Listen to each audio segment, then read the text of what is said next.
Jujutsu Kaisen season 2 latest ఎపిసోడ్లో సుగురు Geto ఒక curse technique use చేస్తాడు మీవా పైన ఉజుమాకి అని. చాలామంది నరుటో ఫ్యాన్స్ నరుటో ఉజుమాకిని మెన్షన్ చేసిర్రు అని బాగా ఫీల్ అవుతారు, కానీ ఇన్ రియాలిటీ ఆ అటాక్కి కిషిమోటో క్రియేట్ చేసిన నరుటో యానిమీకి అసలు ఏమి లింక్ లేదు. ఇన్స్పైర్డ్ ఫ్రమ్ దోస్ యానిమీ అంటే మనం చెప్పొచ్చు, ఎందుకంటే 70% ఆఫ్ జుజుత్సు కైసెన్ మనకి కొంచెం సిమిలర్గానే అనిపిస్తుంది. బ్లీచ్, హంటర్ హంటర్, అట్లా ఈవెన్ గోలీ అని ఇలాంటి యానిమీస్కి చాలా సిమిలర్ అనిపిస్తుంది. సో ఈ వీడియోలో నేను ఉజుమాకి అనే కర్స్ టెక్నిక్ ఎట్లా పనిచేస్తుందో నాకు అర్థమైనంత వరకు నేను చెప్తా.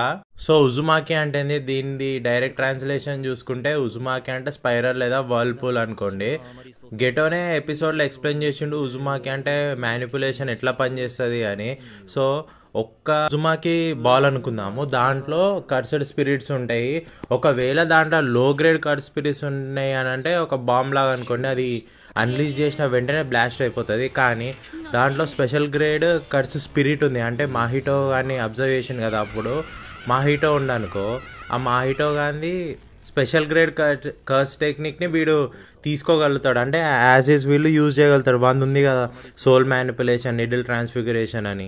జుజుత్సు కైసెన్ నిజంగా మస్తు కాంప్లికేటెడ్ ఉంది, చాలా ఇంట్రెస్టింగ్ అనిపిస్తుంది. ఈ వీడియో చూసిన వాళ్ళకి అర్థమైంది అనుకుంటా ఎవరికి ఎట్లా ఈ టెక్నిక్ ఎట్లా పనిచేస్తుందో. ఒకవేళ కాకపోతే కమెంట్ చేయరు, నెక్స్ట్ ఏది యానిమీ ఎక్స్ప్లెయిన్ చేద్దామో అది మాట్లాడుకుందాం.